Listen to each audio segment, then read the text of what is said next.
Bonsoir et bienvenue dans cette nouvelle édition sur Télésud. Voici les 3 titres à la une de l'actualité.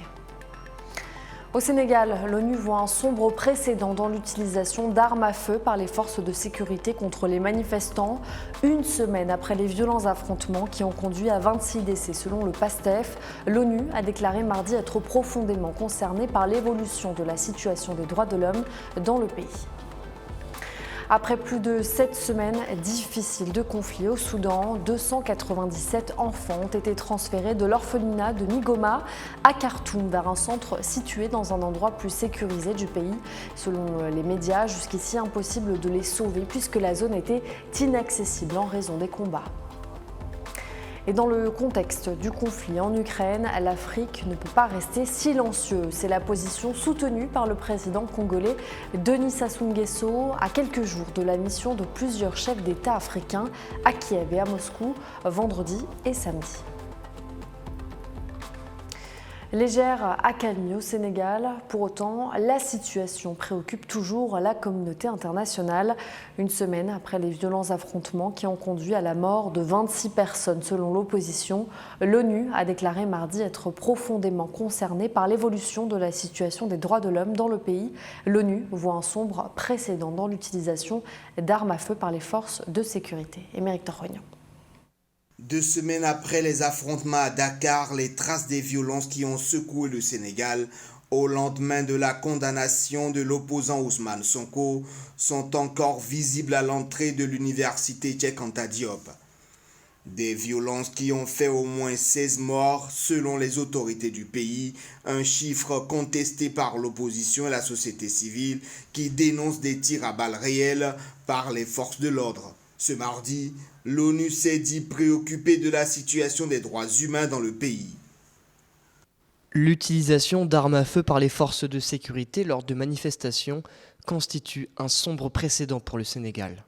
Nous sommes également préoccupés par la poursuite des restrictions à la liberté d'expression et de réunion pacifique à la suite des manifestations. Mais la police sénégalaise se défend d'avoir fait usage d'armes à feu pendant les manifestations. Elle accuse plutôt des hommes armés non identifiés dissimulés parmi les manifestants et affirme avoir ouvert une enquête. Nous notons que les autorités ont ouvert des enquêtes et nous leur demandons de veiller à ce que celles-ci soient rapides, indépendantes et approfondies et qu'elles amènent toute personne trouvée responsable d'un usage de la force injustifié ou disproportionné à rendre compte de leurs actes, quel que soit leur statut et leur affiliation politique. L'annonce de la condamnation de l'opposant Ousmane Sonko à 2 ans de prison ferme dans une affaire de mœurs a déclenché des émeutes du 1er au 3 juin au Sénégal. 3 jours de manifestations qui ont fait de nombreux morts et au cours desquels la police aurait fait usage d'armes à feu contre les protestataires selon l'ONU. Dans quel état se trouve Ousmane Sonko depuis son cantonnement à domicile? C'est la question que se posent ses partisans. Pour cause, le 28 mai dernier, l'opposant a été conduit de force à son domicile à Dakar, où il est depuis retenu. Les forces de sécurité sénégalaises l'empêchent de sortir. Même ses avocats n'ont pas été autorisés à entrer. Seule une personne a pu le rencontrer grâce à une autorisation exceptionnelle. Il s'agit de l'homme d'affaires sénégalais Pierre Koudiaby Atepa de la part des autorités pour rencontrer Ousmane Sonko. D'après ses dires, le leader du PASTEF se porte bien physiquement. Il est affecté moralement par tout ce qui se passe dans le pays et le fait que beaucoup de ses partisans ont été arrêtés. Autre situation des droits de l'homme préoccupante, cette fois en RDC. Dans la nuit de dimanche à lundi, près de 45 déplacés du camp de Lala, dans le nord-est du pays, ont été tués par des groupes armés. Le Haut-Commissariat des Nations Unies pour les réfugiés s'est dit choqué après cette attaque brutale, la dernière d'une série d'attaques impitoyables contre des personnes déplacées de force en RDC. Écoutez. La mission de maintien de la paix en République démocratique du Congo, MONUSCO, a condamné aujourd'hui l'attaque qui a eu lieu hier soir sur le site de déplacés de Lala, situé à environ 75 km à Bunia, dans la province de l'Ituri, à l'est du pays. Les premiers rapports que nous recevons indiquent que plus de 45 personnes ont été tuées et 10 autres ont été blessées. La mission de maintien de la paix a déclaré que selon ses informations, des membres du groupe armé Codeco sont responsables de cette attaque ciblée contre des personnes déplacées vulnérables. Les casques bleus ont renforcé la sécurité dans la zone en collaboration avec les autorités provinciales. La mission présente ses condoléances aux familles des victimes et souhaite un prompt rétablissement à tous ceux qui ont été blessés. Après plus de 7 semaines difficiles de conflit au Soudan, 297 enfants ont été transférés en toute sécurité de l'orphelinat de Migoma à Khartoum vers un centre situé dans un endroit plus sécurisé du pays. Selon les rapports des médias, jusqu'ici, impossible de les sauver puisque la zone était inaccessible en raison des combats. Mathieu Nicolas. Wadi Madani, Soudan. Il est tard dans cette ville du centre-est du pays lorsque le convoi de la Croix-Rouge arrive enfin à destination. Dans ces véhicules, près de 300 enfants et 70 employés de l'orphelinat de Migoma à Khartoum. Ils ont parcouru 200 km pour être loin du chaos de la capitale. L'orphelinat était au cœur de la zone de conflit. Aujourd'hui, nous avons procédé à l'évacuation de l'hôpital Migoma de Khartoum, en plein conflit. Là-bas, nous avons des lignes de front à 800 mètres de l'orphelinat. Nous sommes vraiment très heureux d'avoir pu réaliser cette opération. Cela a été demandé par les deux parties. Faute de soins, d'électricité, de personnel et de nourriture, des dizaines d'enfants ont succombé, victimes de déshydratation et d'infections non traitées. La majorité étaient des nourrissons. C'était vraiment déchirant de voir tous ces enfants, dont certains avaient des problèmes de santé et de santé mentale, être là au milieu des combats. Ces enfants étaient là-bas, en danger depuis 6 semaines. Donc c'était vraiment un soulagement pour nous de pouvoir les mettre à l'abri. Au Soudan, plus de 13,6 millions d'enfants ont un besoin urgent d'aide humanitaire vitale. C'est le nombre le plus élevé jamais enregistré dans le pays. L'impact de la violence continue de menacer la vie et l'avenir des familles et des enfants, laissant les services de base coupés et de nombreux établissements de santé fermés, endommagés, voire même complètement détruits. Il faudrait, selon l'UNICEF, près de 900 millions de dollars pour faire face à l'impact de la crise sur les enfants.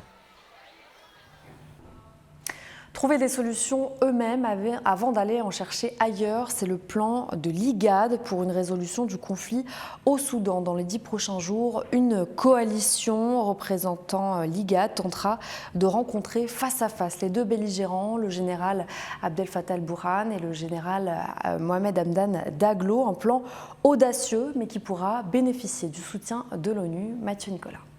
C'est au siège de l'IGAD à Djibouti qu'a eu lieu lundi un sommet de l'organisation est-africaine, le premier en 4 ans. Un sommet où les 8 membres sont largement revenus sur le dossier de la guerre civile au Soudan. Depuis le 15 avril, les cessez-le-feu ne sont pas respectés, les combats font toujours rage et plus récemment, l'envoyé spécial de l'ONU pour le Soudan, Volker Perthes, a été déclaré persona non grata par le gouvernement soudanais. Une situation extrêmement défavorable à une fin de conflit que l'autorité est-africaine pour le développement tend à faire changer rapidement.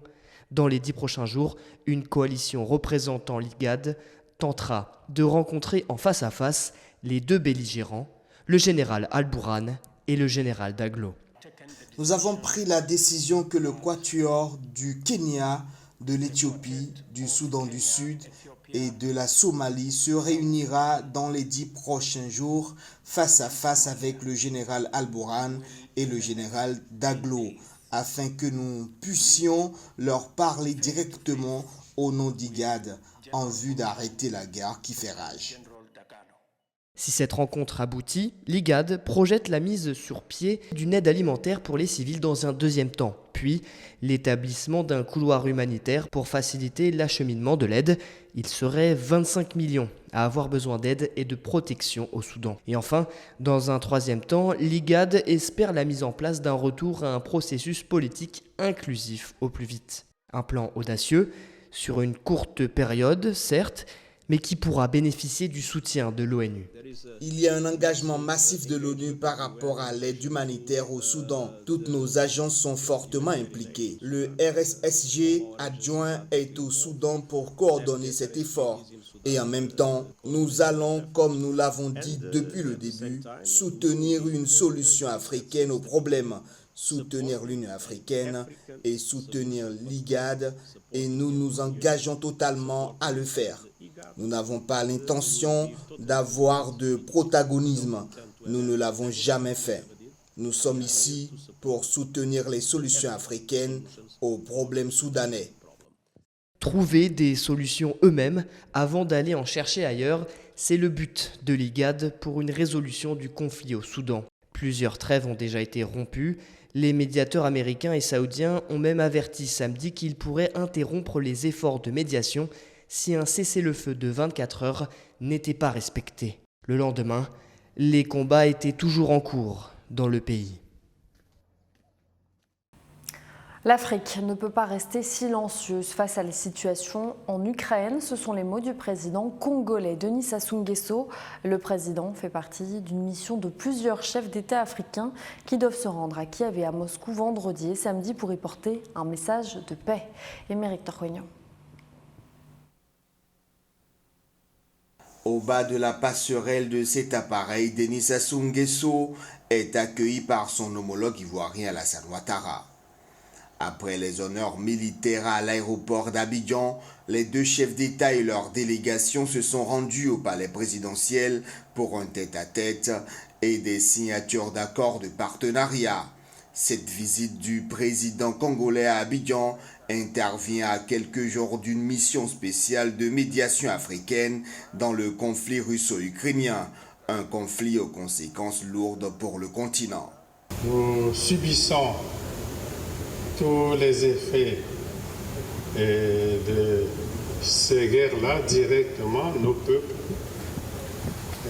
L'inflation gronde partout et nous pensons que face à un tel drame, l'Afrique ne pourrait pas rester silencieuse ou indifférente. De vendredi à samedi, une délégation de chefs d'État africains, dont Denis Sassou Nguesso, se rend à Kiev puis à Moscou. Objectif, tenter une médiation pour apaiser les tensions entre l'Ukraine et la Russie. Il a été convenu que quelques chefs d'État, en réalité un chef d'État par sous-région d'Afrique centrale, plus le président en exercice de l'Union africaine, quelques 5-6 chefs d'État pourraient se rendre en Ukraine et en Russie pour porter un message de paix. À part le président congolais, la délégation sera composée de Cyril Ramaphosa de l'Afrique du Sud, du Sénégalais Macky Sall, Yoweri Museveni de l'Ouganda, Hakainde Hichilema de la Zambie, de l'Égyptien Abdel Fattah al-Sisi et du président en exercice de l'UA, le Comorien Azali Assoumani. Ces 6 chefs d'État rencontreront tour à tour le président ukrainien Volodymyr Zelensky et le dirigeant russe Vladimir Poutine. Et partons à présent au Cameroun où John Froundi, l'historique opposant du président Paul Biya, est décédé dans la nuit à Yaoundé. Fondateur et dirigeant historique du Social Democratic Front, John Froundi, originaire de Bamenda dans le nord-ouest du pays, a été un acteur majeur de l'avènement du multipartisme dans son pays. Certains de ses concitoyens gardent de lui l'image d'un homme de conviction. Écoutez. C'est à travers le lancement du SDF et des morts qui s'en sont écoulés que sont intervenues les lois révolutionnaires de 90 sur les libertés d'association, les libertés politiques et même les libertés de presse. Avec tout ce qui s'est passé, je pense, en 1992, après les élections de 1992, où il y avait la braise partout, il a... malgré les forces extérieures qui étaient en train de le pousser pour qu'il entre dans l'opposition brutale. Il a voulu l'opposition apaisée et il a ramené la paix et puis les choses ont marché jusqu'aujourd'hui. 92, il a fait un très grand mouvement et il a mené un changement. On ne peut pas dire qu'il n'a pas mené un changement. Il a mené un changement dans le multipartisme. Lorsqu'on essaie de lire l'environnement socio-politique, on se rend compte qu'au jour d'aujourd'hui, il y a d'autres qui voulaient venir, Maurice Kamto, mais ne peut pas faire le poids. Propos recueillis par nos reporters sur place, Mathieu Wemba, Pierre Parfait-Ndongo et Cyrine Guijoy. Et tout de suite, le reste de l'actualité internationale réalisé par Noël Ndong et Ahmed Chignon. Le chef de l'État, Ismaël Omar Guelleh, a été élu à la tête de la présidence tournante de l'autorité intergouvernementale sur le développement lors de son 14e sommet à Djibouti. Ismaël Omar Guelleh a réitéré son engagement sans faille à travailler avec tous les pays membres dans l'exercice de son mandat. À la tête de l'organisation régionale, le président de Djibouti a présenté les grandes lignes de son action, à savoir consolider la paix et la sécurité dans la région, conditions préalables de développement économique et à l'intégration régionale, transformer la troïka actuelle en un quartet pour une médiation au Soudan, renforcer la capacité institutionnelle de l'IGAD pour un fonctionnement optimal. En déplacement dans un laboratoire dans l'Ardèche ce mardi, le président français Emmanuel Macron a annoncé que la France allait relocaliser la production d'une 50aine de médicaments, antibiotiques, morphine, anticancéreux.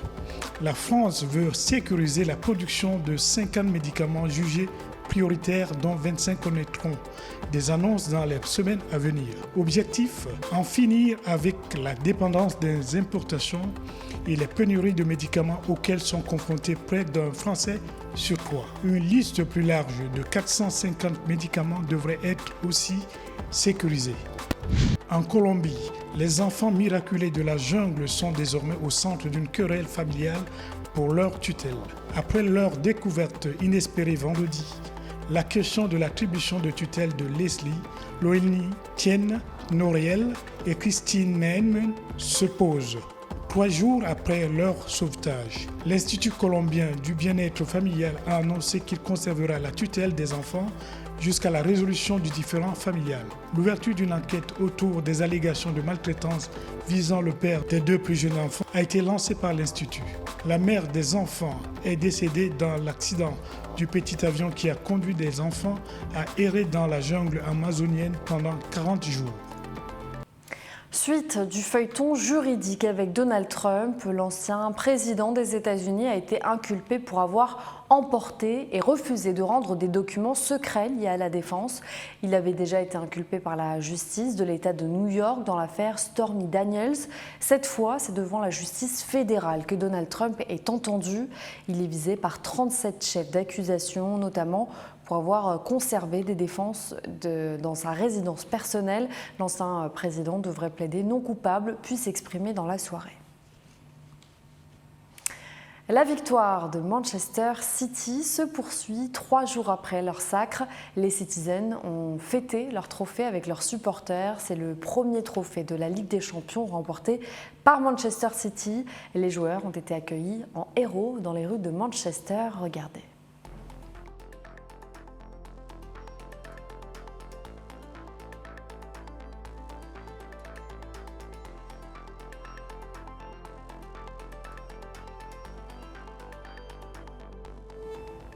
C'est la fin de cette édition. Merci à tous de l'avoir suivi. Bonne suite de programme sur Télé Sud.